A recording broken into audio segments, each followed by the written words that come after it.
दोस्तों welcome back to my YouTube channel J classes 05 पर स्वागत है। तो दोस्तों आज के हम लोग इस वीडियो पे देखने वाले हैं जो आप लोग का चैप्टर 5 है मेरे प्यारे दोस्तों, प्रेमचंद के फटे जूते क्लास 9 का सारा हम लोग अभ्यास क्वेश्चन आंसर को देखने वाले बिल्कुल आसान भाषा में।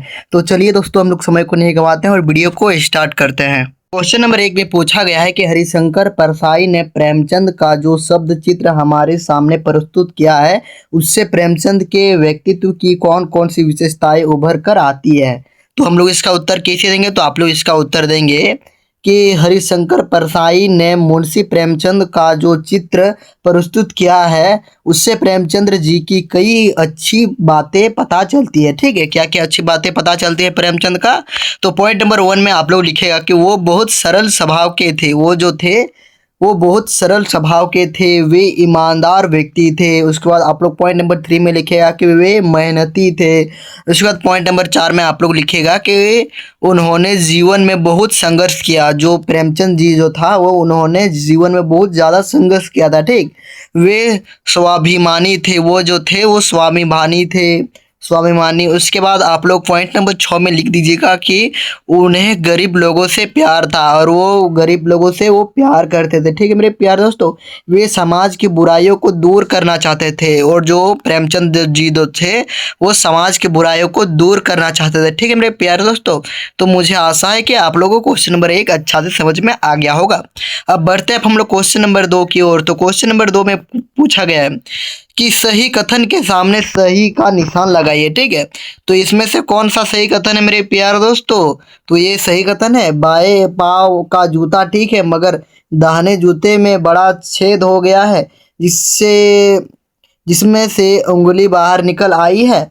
तो आप लोग का इसका राइट जो उत्तर होगा मेरे प्यारे दोस्तों ऑप्शन नंबर ख हो जाएगा। ठीक है, यानी कि लोग तो इस चुपड़ कर फोटो खींच आते हैं। ठीक है, जिससे फोटो में खुशबू आ जाए, यही इसका राइट उत्तर हो जाएगा। ठीक है, अब बढ़ते हैं हम लोग क्वेश्चन नंबर 3 नंबर की ओर। तो क्वेश्चन नंबर 3 में जो पूछा गया है कि नीचे दी गई पंक्तियों में निहित व्यंग को स्पष्ट कीजिए। तो हम लोग को निहित व्यंग को स्पष्ट करना, व्यंग मतलब मजाक होता है। ठीक है, आप लोग ध्यान देना है।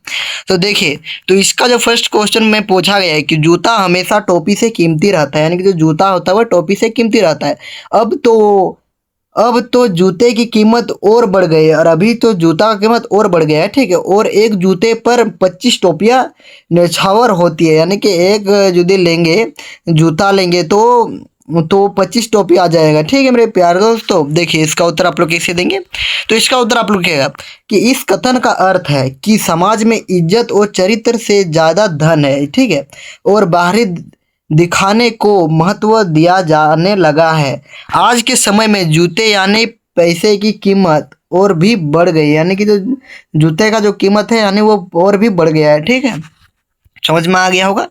अब बढ़ते हैं हम लोग ख नंबर की ओर। ठीक है, तो इसमें जो आप लोग का पूछा गया है कि तुम पर्दे का महत्व ही नहीं जानते हो, हम पर्दे पर कुर्बान हो जाते हैं। ये पूछा जा रहा है। ठीक है, कि तुम पर्दे का महत्व ही नहीं जानते, हम पर्दे पर कुर्बान हो रहे हैं। तो आप लोग उत्तर देंगे कि इस कथन का अर्थ है कि लोग दिखावा को बहुत महत्व देते हैं, यानी कि जो लोग दिखावा करते हैं ना उसको लोग बहुत ज़्यादा महत्व देते हैं। वे सच्चाई को छोड़कर झूठी शान के लिए सब कुछ करने को तैयार है। ठीक, वो सच्चाई का काम नहीं करते, वो झूठी शान के लिए सब कुछ करने के लिए तैयार रहते हैं। ठीक है, तो मुझे आशा है कि आप लोग को ये भी समझ में आ गया होगा।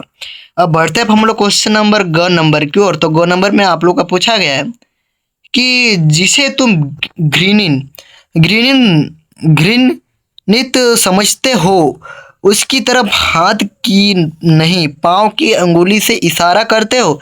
तो इसका उत्तर आप लोग लिखिए कि इस कथन का अर्थ है कि लोग जिस चीज़ से घृणा करते हैं उसे बहुत बुरा समझकर पैर से इशारा करते हैं, यानी वे उसका अपमान करते हैं।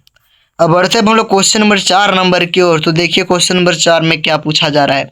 तो क्वेश्चन नंबर 4 में देखो पूछा गया है कि पाठ में एक जगह पर लेखक सोचता है, ठीक, कि फोटो खींचने की अगर यह पोशाक है तो पहनने की कैसी होगी। ठीक, यानी कि उसको पहनेंगे तो कैसी होगी, लेकिन अगले ही पल वक्त विचार बदलता है। ठीक, यानी कि पल वक्त में वो विचार बदल देता है कि नहीं, इस आदमी की अलग अलग पोशाकें नहीं होगी। आपके अनुसार इस संदर्भ में प्रेमचंद के बारे में लेखक के विचार बदलने की क्या वजह हो सकती है। तो हम लोग इसका उत्तर कैसे देंगे कि लेखक के विचार इसलिए बदलते हैं क्योंकि वह समझ जाता है, क्योंकि लेखक जो है समझ जाता है कि मुंशी प्रेमचंद साधारण और एक सादगी पसंद व्यक्ति थे। वो यानी कि वो साधारण व्यक्ति थे और सादगी पसंद व्यक्ति थे। उसके पास अलग अलग कपड़े नहीं थे, वो उसके पास उतना उतना कपड़ा भी नहीं था, ठीक।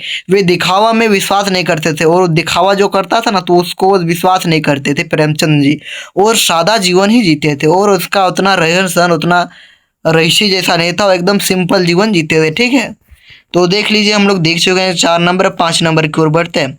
तो आप लोग का 5 नंबर में जो पूछा गया है कि आपने यह व्यंग पढ़ा, ठीक, यानी कि यह व्यंग पढ़ा, तो इसे पढ़कर आपको लेखक की कौन कौन सी बातें आकर्षित करती है। तो कौन कौन सी बातें आकर्षित करती है इसे पढ़कर, तो इसका उत्तर हम लोग कैसे देंगे कि इस व्यंग को पढ़कर मुझे हरिशंकर परसाई की कई बातें आकर्षित करती है, ठीक।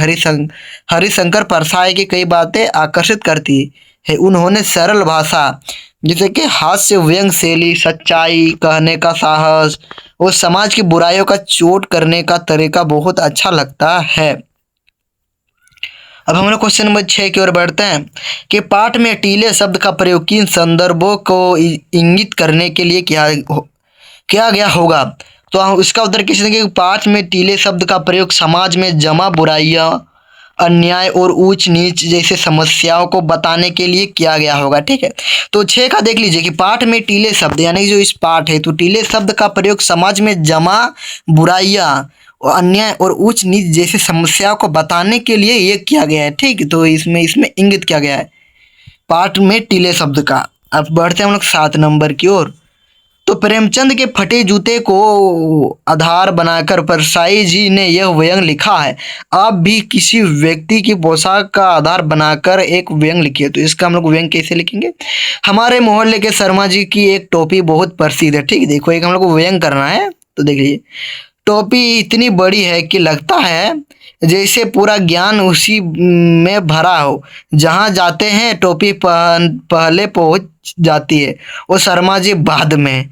बात पर ईमानदारी की सीख देते हैं, लेकिन काम हमेशा अपने फायदे का करते हैं। उनकी टोपी रोज साफ होती है पर विचार कभी साफ नहीं होता। लगता है टोपी सिर पर कम, लोगों को दिखाने के लिए ज़्यादा पहनी जाती है, ठीक है।